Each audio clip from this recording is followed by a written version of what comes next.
ఒరే Ashwin, calling bell మోగింది. ఎవరొచ్చారా?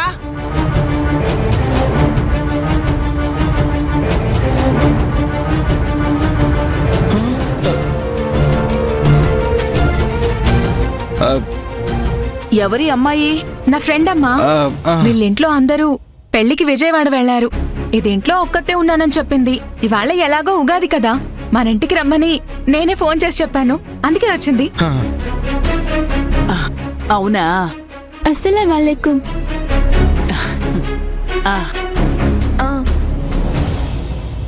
నీ పేరేంటమ్మా?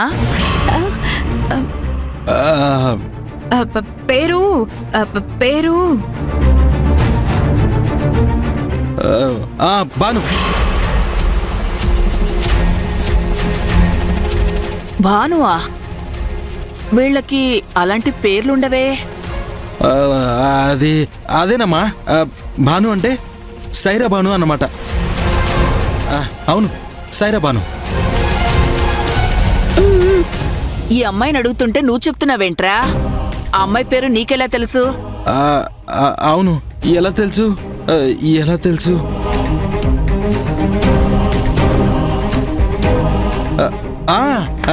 తనే చెప్పిందమ్మా. ఎప్పుడు చెప్పింది? ఇప్పుడే, అంటే నువ్వు రాకముందు చెప్పిందన్నమాట. సరే, ఇంతకీ మీ ఇల్లు ఎక్కడమ్మా?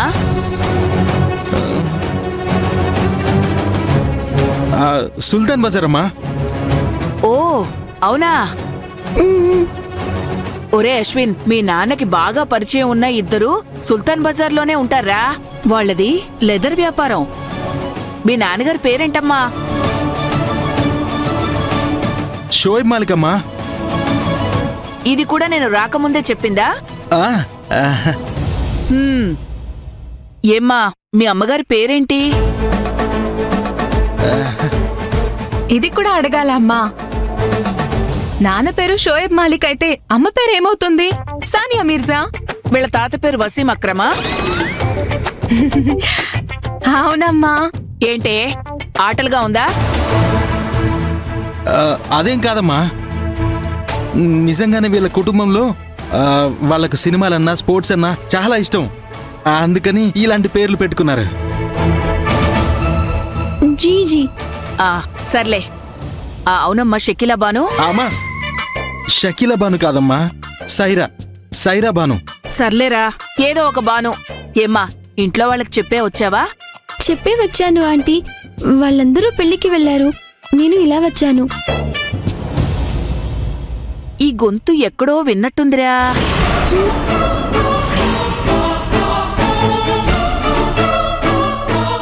చచ్చండ్రా దేవుడా. అమ్మా, ఆ అమ్మాయిని ఇలా ప్రశ్నలతో బెదిరిస్తున్నావేంటి? నువ్వు ఇలా ప్రశ్నలతో బెదిరిస్తూ ఉంటే వచ్చిన వాళ్ళందరూ అలా వచ్చినట్టే వెళ్ళిపోతుంటారు. చూడమ్మా, ఇది నీ ఇల్లే అనుకో. నీ ఇష్టం వచ్చినట్లు ఉండొచ్చు. ఇంట్లోకి వచ్చావు కదా, ఇంకా మొహం మీద పరదా ఎందుకు? తీయమ్మా. అలా తీయకూడదమ్మా. ఎందుకే? నువ్వు నేనేగా ఉన్నావు. అన్నయ్య ఉన్న విషయం మర్చిపోయావా? అయ్యో అవును కదూ. సరేనమ్మా, నువ్వు అలాగే ఉండు. పెద్దవాళ్లు మనకి కొన్ని ఆచారాలు నేర్పించారు. వాటిని మనం గౌరవిస్తూ పాటించాలి. అవునవును, పెద్దల మాటల్ని గౌరవించవలను, జవదాటకూడదు. సైరాబాన్ గారు, మీరు ఇలాగే ఉండండి. సరే, మీరు మాట్లాడుకుంటూ ఉండండి. వంట పూర్తయ్యాక పిలుస్తాను. అందరం కలిసి తిందాం. ఆంటీజీ, నేను వచ్చిన కారణం వేరు. అంటే? మీతో పాటే ఉండాలి అని. నాతోనా? మీ గురించి తను చాలా చెప్పింది.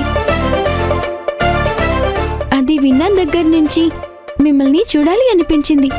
అందుకే ఇవాళ మిమ్మల్ని ఎలాగైనా చూడాలి అని వచ్చాను. ఇవాళ మీతో పాటే ఉంటూ వంట పనిలో మీకు సహాయం కూడా చేస్తా. నువ్వు సరదాగా వస్తే నీ చేత వంట పని చేయించడం ఏం బాగుంటుంది? అమ్మా, తను వంట చాలా బాగా చేస్తుంది. నువ్వు వద్దంటే చాలా ఫీల్ అవుతుంది, తర్వాత ఏడుస్తుంది కూడా. అయ్యయ్యో, అవునా? సరే, అయితే రామ్మా. నీకిష్టమైన ఐటంలన్నీ నువ్వు చెయ్యి. మిగతా వంట నేను చేస్తాను. ఈ ఉగాదికి మా ఇంటికొచ్చిన స్పెషల్ గెస్ట్ నువ్వే.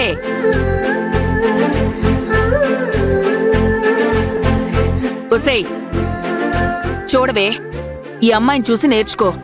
ఆడపిల్లన్నాక పని పాట నేర్చుకుని ఉండాలంటే వినవు. ఏదైనా పని చెప్తే చాలు చదువుకోవాలి అంటూ డాబా మీదకి పరుగెత్తుతావు. నువ్వు రామ్మ సైరాబాను.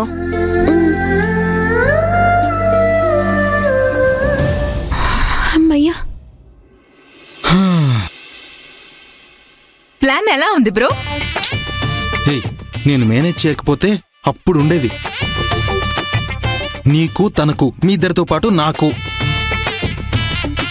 అయినా ఆనంది, ఇదో చెత్త ఐడియా చెప్తే మాత్రం నువ్వు ఇలా వచ్చేస్తావా? మా అమ్మకి డౌట్ వచ్చిందా? ఇవాళ నా పని హరిలోరంగా హరి. అలా ఏం జరగదు, డోంట్ వరీ బ్రో. ఆంటీతో ఎలా ఉండాలో నాకు తెలుసు. నేను చూసుకుంటాను. దిగులు పడక అశ్విన్.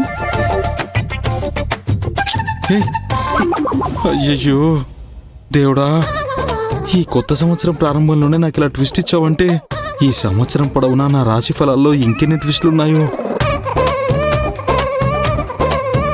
నాన్న, నువ్వే కాపాడాలి. Don't worry my dear son. నూతన సంవత్సర ఉగాది శుభాకాంక్షలు.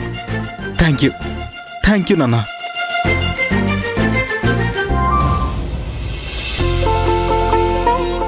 ఆంటీ, ఏంటి బెల్లం దంచుతున్నారు? స్వీట్ చేస్తున్నారా? స్వీట్ నువ్వు చేద్దులే గాని ఇది ఉగాది పచ్చడి కోసం. ఉగాది పచ్చడి కూడా నేనే చేస్తాను ఆంటీ.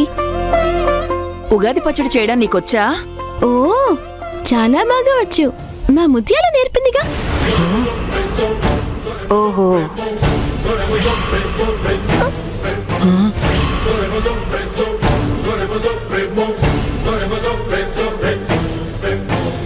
ఇప్పుడు నువ్వు ఏమన్నావు? ముత్యాలమ్మ పేట కదూ? అయ్యో, ఈవిడ సామాన్యురాలు కాదు. ఇప్పుడెలా? చెప్పమ్మా, నువ్వన్నది ముత్యాలమ్మ పేటనే కదా? అబ్బే లేదాంటీ, ముత్యాలు అని మాత్రమే అన్నాను. మీ అమ్మ పేరు ముత్యాలు కాదు కదా?